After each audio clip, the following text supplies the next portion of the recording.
Hey there, great grower. This is Fritz Westover with Virtual Viticulture Academy and also your viticulturist with the Vineyard Underground podcast. Thanks for listening. If you've been checking us out there, I do a lot of grower Q&A work there as well.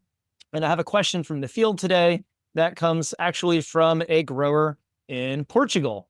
And so we're going to start this question right off the bat here from Phil. Phil says, I see a lot of double shoots pushing from a single node or bud position in my vineyard. Looks like he's at early growth of about 12-inch or so shoots. The question is, if I remove one of the double shoots, will this kill or injure the remaining shoot? Could I leave both in some cases? And so here's the answer to your question, Phil. This is very common, and I love the illustration you drew as well.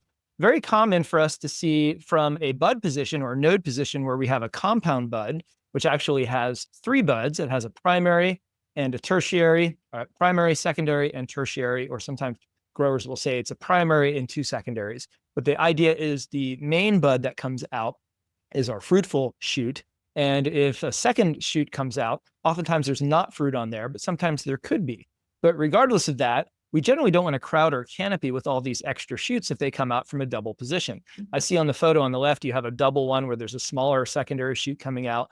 And this would be a perfect time when the shoots are 3 to 6 inches long in particular, or let's just say, 10 centimeters to 15 centimeters on average, to remove these shoots by hand. And you don't have to cut them out. You should be able to just take them off by hand. And there's very little damage that's going to result from that because the base of these shoots has not really hardened off or lignified yet.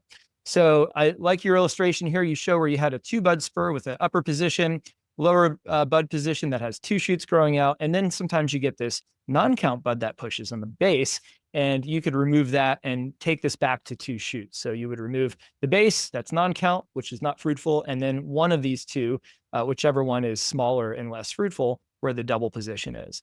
So it's probably, if you get to about 24-inch shoots or the shoots start hardening at the base, by the time you get to this, you could do some damage at that point. So you're better off using a pair of pruning shears or snips to get in there and cut them out so you don't gouge into the tissue below. So I hope this is helpful for you, Phil. And I hope that as a result, you'll be able to go ahead and start shoot thinning in your vineyard right away. If you have checked this out on the YouTube channel and this has been helpful for you and you have a question, you can always go to vineyardundergroundpodcast.com and click the Ask Fritz button, and you can ask your question there and we can feature you on a future Q&A.